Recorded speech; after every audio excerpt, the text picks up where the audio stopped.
Welcome to Digital Marketing for Contractors, a podcast for home improvement contractors to help you crush your lead goals and take your business to the next level. Join us each episode as we give you powerful insights and practical tips on the best digital marketing strategies to help you grow your home improvement business. Let's get started. Welcome back to the Digital Marketing for Contractors podcast. This is a podcast all about helping home improvement contractors to crush your lead goals and take your business to the next level. Digital Marketing for Contractors is hosted by Fat Cat Strategies. We are a digital marketing agency based out of Raleigh, North Carolina. My name's Don. I'm one of the account managers here at Fat Cat. And I'm Janet. I am the founder and managing partner. And Janet, I am really excited today because we are beginning what I think is going to be an exciting set of episodes here for our listeners as we talk through what's kind of going to be a three-part mini series of content here where we're going to be talking about the levels of a contractor business. And I know this is a topic that's kind of near and dear to your heart, but something that I'm really excited about talking about too. Oh, yeah. I love this topic. It's sort of at the heart of what it means to be an entrepreneur and what it means to be on that journey from first having the seed of an idea to being successful to then growing out of one stage to the next. It's all of that good stuff. Absolutely. Well, all right. Well, before we jump into the topic, I do want to let you guys know that we have a resource available for you to download if you're just kind of trying to figure out how to improve your overall online presence and you're wondering, what can I do to make it better? We've got a resource that's called 5 Reasons That Homeowners Don't Choose You Online and What You Can Do About It. So if you want to go to fatcatstrategies.com/homeowners and you can download that resource right there, it will give you some great tips on how to just improve the things about what you're doing online and make a difference right off the bat. That's fatcatstrategies.com/homeowners. Okay. Janet, let's dive into this topic about levels of a contractor business. So even as we say that phrase and kind of the title or the theme of our little mini series here, what are we talking about? When we talk about levels of a contractor business, what kind of levels are we referring to? Well, we'll let some of the behind the scenes magic show through here. Don and I and the rest of the staff really brainstormed on how we could come up with something kind of cute and catchy that wasn't level, and we failed. No luck. No luck. So let's just call it what it is, something really basic. Levels. Level 1, level 2, level 3. So a level 1 contractor is, you've got this entrepreneurial urge to work for yourself and you've started to do it. A level 2, you've kind of progressed on to, a next stage of your business. And then level 3 is sort of that rarefied air. So that's like my highest level definition of, what these levels are. And I think in the rest of this podcast, in the next 2 episodes, we're really going to peel back those layers and talk about what that means and what each level is. Yeah. Okay. So we're really just kind of taking a look at then what are kind of the phases that a business goes through, like from beginning to end, whatever the end exactly might look like, whatever kind of the end game plan is for the business. We're trying to help kind of provide a roadmap of how we see contractors progress through the different stages of their business. And really with the intent of just wanting to help, kind of saying hey, it is hard work to get from one level to the next. And we've worked with a bunch of people who have made that journey and are at different stages of that journey, trying to get to the next stage of the journey. And we just want to give some insight on what we've seen that's been helpful, that's worked for other people, and how to help you think about what your next steps might be. Yeah, so maybe the first thing we should do is sort of define these levels and what we mean by them. Yeah. And you said something a minute ago, Don, that I wanted to come back to. You said whether you're just getting started or whether you're towards the end. I actually really like thinking about starting with the end in mind. And in fact, there's a lot of books that have been written about it. There's a book called The Right Exit Strategy that's all about, growing your business with an end result in mind. So, let's start with level 1, but I'm going to come back to this idea of start with the end in mind because I think it can give business owners a lot of clarity all along the way, especially when things get really tough, and they do get tough and they get challenging. So that level 1, what does a level 1 look like? You've probably worked for another contracting company. I know I talk to contractors all the time, and that is the most common story I hear. Well, I was working for, a window installer, and they got, really high volume. They had a sales team. I was on the sales team, or I was a project manager. And, you kind of reach a point where you start to think, I could do this myself. Why am I working so hard for somebody else? I could do this for myself. So that's a level one. You've got that urge to break out and be your own boss and be an entrepreneur. That level one goes from that day one where you decided to do it on your own up until you start to feel the tension between that level one and level two. And we're going to get into that topic in just a few minutes. But, it's that whole journey from the first day after you quit your last job up through you're kind of bumping up against the pressures of you can't be the one to do it all anymore. Yeah. So when you're working with some of your clients, what do you think are some of the characteristics that you would say is a level one contractor? Yeah. So I think one of the things you just said there at the end is probably the most defining characteristic, which is just that this level one contractor is kind of wearing all the hats. They're really doing everything there is to do in the business. So they are the answering service. They are the, in some sense, the full on contractor. They probably have a team of subs that they're working with, but they're still up on the roof or, in the bathroom, like they're doing the work, and they're making the their estimates team. At night. Yeah. They're doing all of it. And, they're both like, loving what they do and also burning the candle at both ends. It's kind of like that sense of like, I know that this is what I want to be doing. And I also know that I can't keep doing it the way that I'm doing it forever.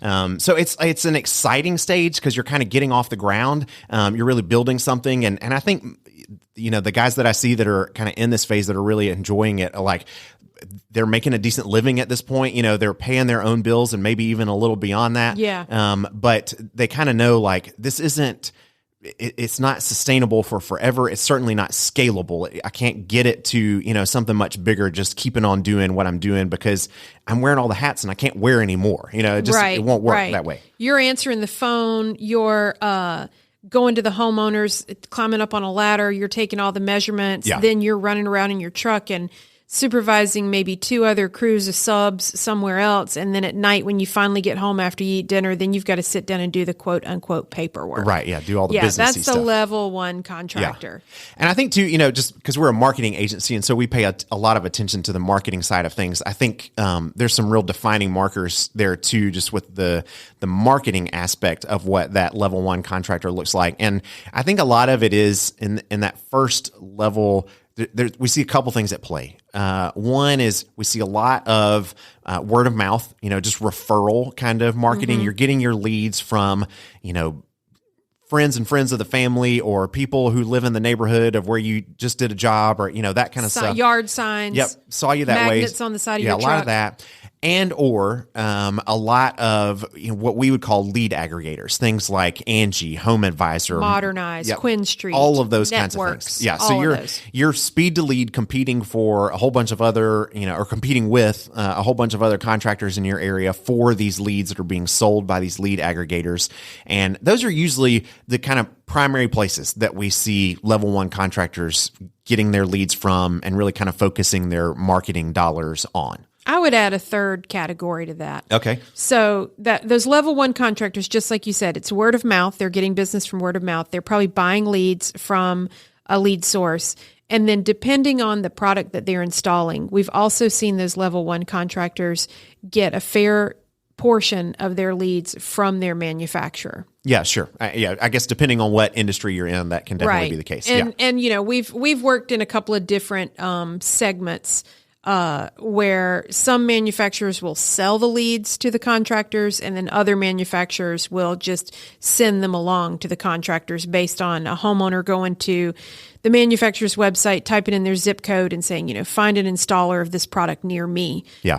But yeah, Don, when I encounter a contractor that's really wanting to scale, and I'm usually the one that, prospects talk to first before when they're deciding whether or not they want to work with Fat Cat. And then, we have a conversation and I get to learn about what their goals are. And a really classic thing for a level one contractor to say is, man, I want to break this addiction to like Angie or Home Advisor. It got you where you were. Yeah. It's gotten you to where you are now, but you're not going to be able to really scale, and you're always going to be competing with 3, 4, 5 other businesses because those leads are typically looking for, the lowest cost estimate. Yeah, that's right. Yeah. Okay. So I think that's maybe a really good segue to kind of, as we think about moving towards level 2, one of the things that we kind of talk about that I think is helpful for contractors to begin to recognize and to start to just kind of feel the weight of, whatever stage they're in,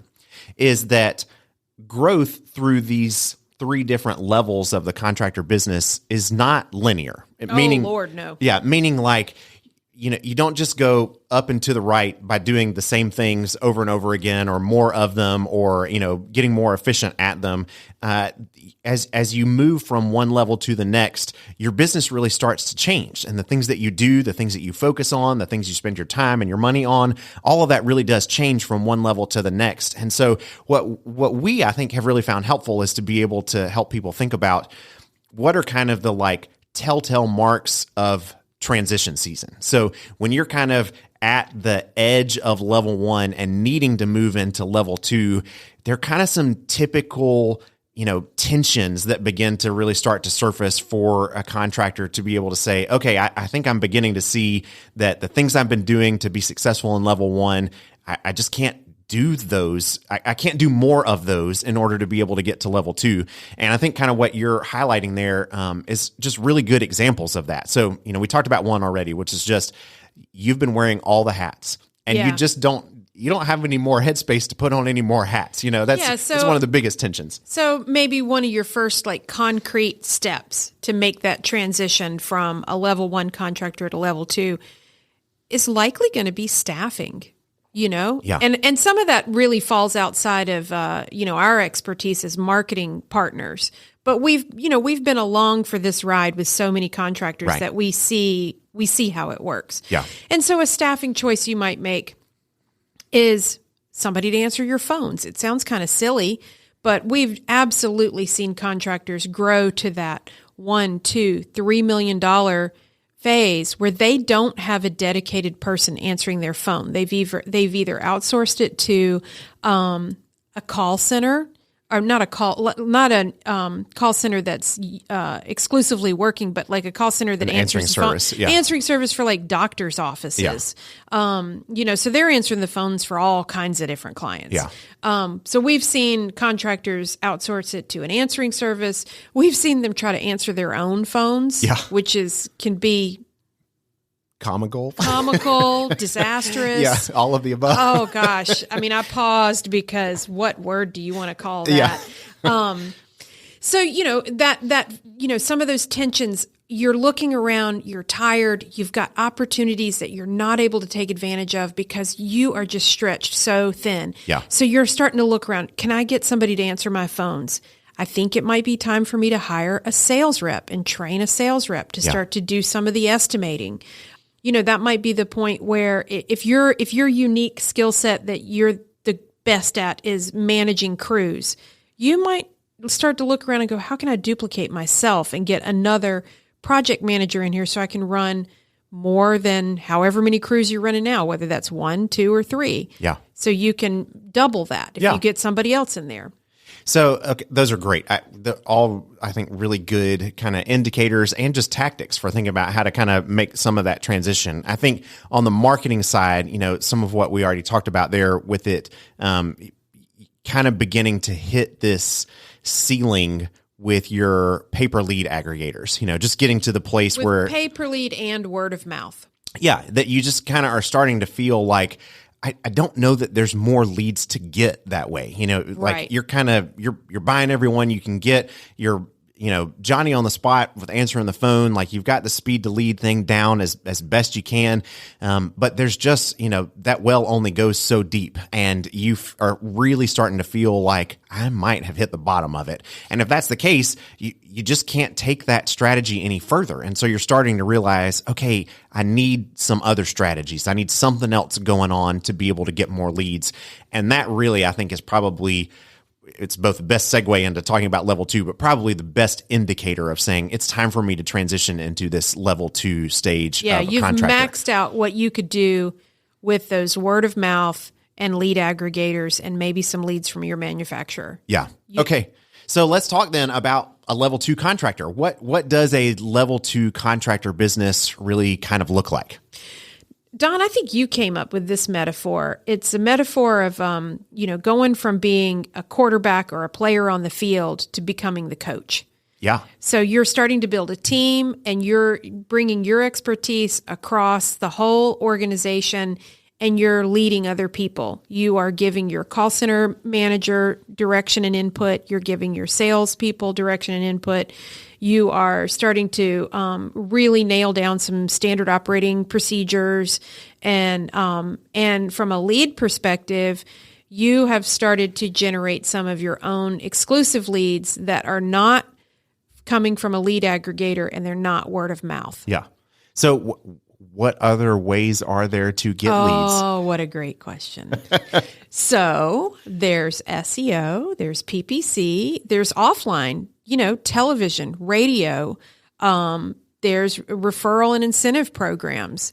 That's where what you're doing, all your marketing campaigns are focused on generating a lead that wants a quote from your business, not just from any business. Right. And so when we say the word exclusive leads, that's what we mean in our world of digital marketing. Whereas, say, an Angie's lead, that person filled out a form on the Angie website to find a painter or a roofer in their town, and they don't really give a flip about who responds because they want I just want paint on my walls. I want paint or I need a new roof, and I'm going to get 4 quotes come hell or high water. Yeah. That's not an exclusive lead. An exclusive lead is somebody who's done some research. They have found you online. They know that you're a local business. They've looked at your website. They've maybe checked out your social media profiles, and now they want a quote specifically from your business. Yeah. And those leads often may not have gone out and found, 2 other contractors to get competing bids from. Yeah. That's the real sweet spot. Yeah. So I think that's kind of like hallmark indicator of a level 2 contractor. And you and I have talked, offline about this a little bit, that the bandwidth of a level 2 contractor, or really kind of like what all gets encompassed in this level 2 is pretty broad. So, at the very beginning of this level 2 phase, you've got somebody who is just starting to add some of these additional lead sources into the mix. They are starting to add some additional staff, but on the tail end of level 2, it's a really different picture than that. It's still level 2, but you've got multiple staff, you've got all kinds of different lead sources going on. The revenue picture from the beginning of level 2 to the end of level 2 is dramatic. Could be multiple millions of dollars. Significant difference there, but all still in this same kind of level 2 phase, because you as the owner are really still kind of focused on growing the business and doing the work to make the business grow. Yeah, that level 2, the spectrum, I think is what you're getting at, Don, is what is the spectrum of this level 2 contractor? And in terms of revenue, I mean, it's kind of hard because we're talking to a wide audience here. We don't know if you're every industry's a bathroom different. Contractor, or a roofing contractor, or a siding contractor. But, real big picture paint on the wall, I'm going to say a level 2, the spectrum would be, let's say, $3 million to maybe $20 million. So that's a $3 million roofing business is a very different business from a $20 million roofing business. Yeah, absolutely. Yeah. But, they're still in our mind. And again, this is, we get to make this up. We've made up these 3 levels that we've seen, and we're sticking to it. But that level 2 contractor, they are maturing. They've got multiple channels of leads. They may still be buying leads from lead aggregators, but they've developed their own exclusive channels. Yeah. They've got, really strong word of mouth still, and, referral programs, review programs. They've got staff that they've built out. They've got department heads at that top end of the spectrum.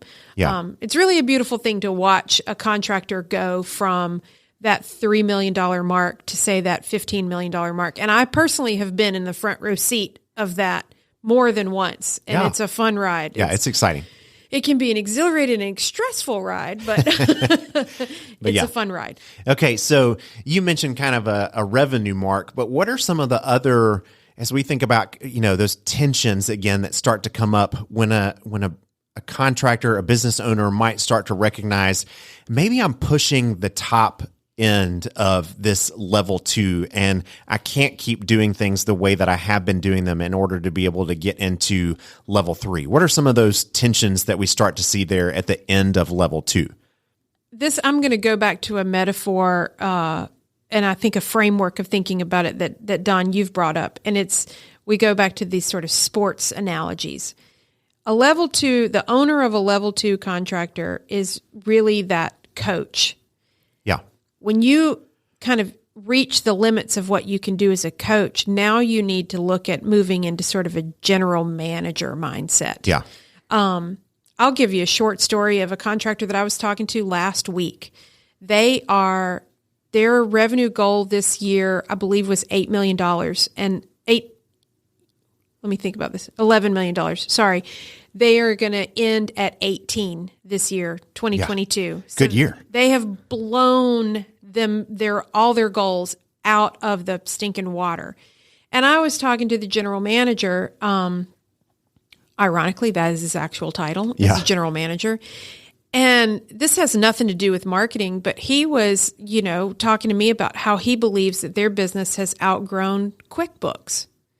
Like QuickBooks, which is like the gold standard for small business accounting, doesn't really have the granular detail that he needs to really push his business forward. Yeah. So in some ways, you're asking the question, what are the tensions? How do you know when you've pushed up against the end of a phase of your business?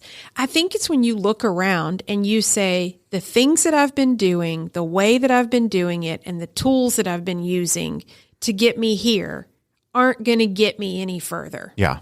Yeah. And I think kind of to keep with your, the sports analogy there, kind of moving from a coach to a general manager is just sort of this sense of like, you're feeling the pressure not to just keep operating your business well, but really to be leading a team well. That you are sensing the need to, I need to be focusing my energy on developing these people around me, helping them be excellent at their jobs, not just me being excellent at running this business, because you've got excellent people around you at this point and they're excellent at running your business, but you need to be excellent at developing them, at empowering them to be able to make things happen. And that's a pretty big shift in terms of mentality, especially from maybe where you started in this business. Yeah. I mean, I've never really thought about it this way until you said this, but a level 1 contractor, you're just trying to survive. Yeah. Just pay the bills. You're just trying to pay the bills and make it through another day.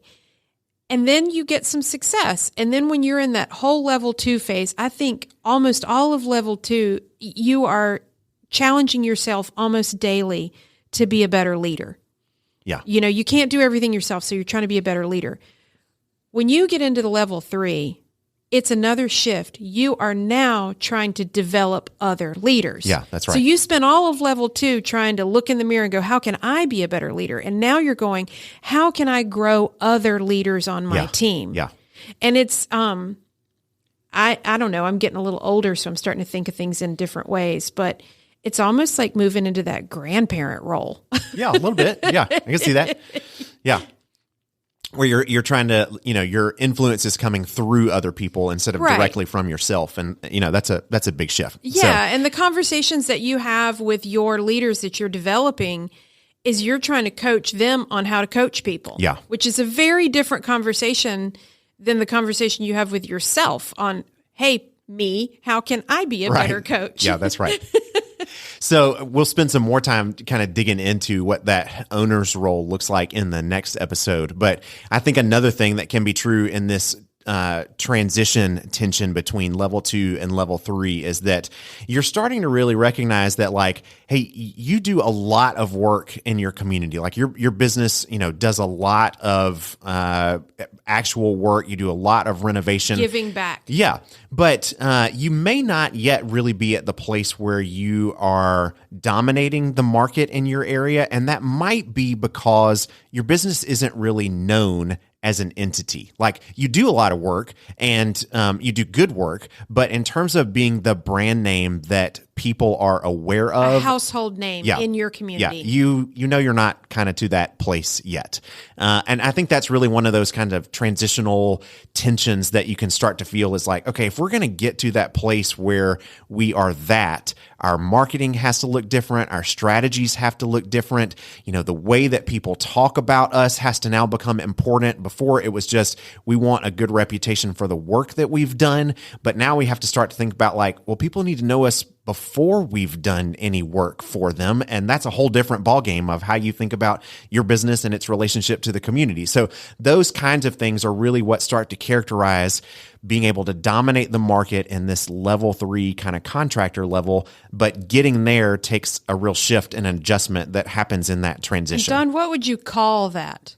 Well, you can call it brand awareness. You can call it community engagement. You know, you can call it local involvement. There's all kinds of different things. We call it brand awareness around here, of just, you know, making sure that your name, your business name is known, that when people think about bathroom remodels in your area, or when they think about landscaping services in your area, that your business name is the one that is top of mind, that pops into their head because they've seen your commercial X number of times. They've seen your name on a billboard or on a... I've got a great example. Yeah, all of kinds this. of things. So we, listener, you may or may not know this, we're in Raleigh, North Carolina, and we have an NHL team called the Carolina Hurricanes. Yeah. And it is hockey season right now. And I went to a hockey game on Saturday night. So most likely, if you're listening to this podcast, you know who Window World is. In between the plays, there was a team of folks on ice skates that had, it wasn't the full-on Zamboni. It was folks with, looked like a little snow shovel. And they would skate around on the ice and scoop up all of the ice debris. And all of those shovels had Window World on it. Yeah. And the announcer was like, we're going to do a clean sweep of the ice brought to you by Window World. That is what you're talking about. That's brand awareness. You're talking about brand awareness at that community level where, you know, Window World here in our area has sponsored some portion of the the in-person experience for me, the fan. They've sponsored that at the arena. Now that's kind of big time, but there's lower levels of that. But I think that's what you're talking about, where that's exactly right. Window World is not going to be able to trace an individual lead to those folks skating around on ice skates. No.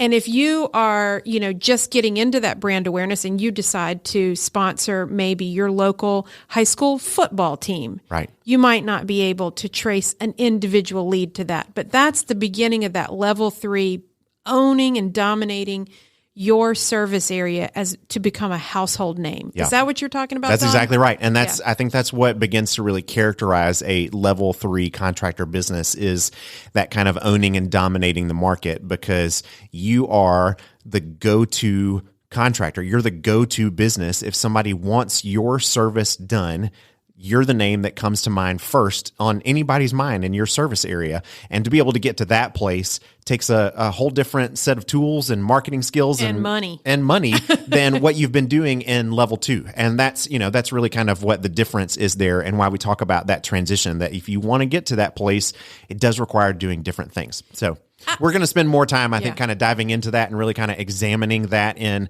the 3rd episode of this little 3-part mini-series. So we'll just kind of tease it for now and say we'll spend a lot more time kind of unpacking that and diving into it. But I think this has been great. I think this has been a super helpful kind of overview of what these 3 levels are, and I think kind of sets the stage for where we're headed for the rest of this series. Anything you want to kind of cap off with?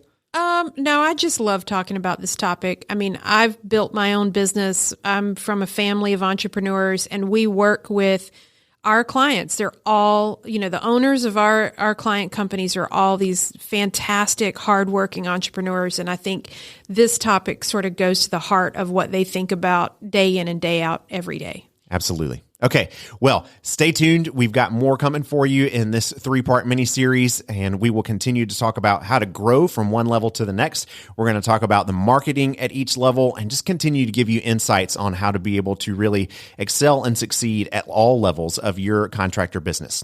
Don't forget that we've got a resource for you to be able to download that will help you improve your overall online presence. If you want to check out our resource, 5 Reasons That Homeowners Don't Choose You Online and What to Do About It, you can go to fatcatstrategies.com/homeowners and download that right there. It will give you some great tips on how to improve your overall online presence. That's fatcatstrategies.com/homeowners. And that's it today for the Digital Marketing for Contractors podcast. We'll look forward to talking to you next time. Digital Marketing for Contractors is created by Fat Cat Strategies. For more information, visit fatcatstrategies.com.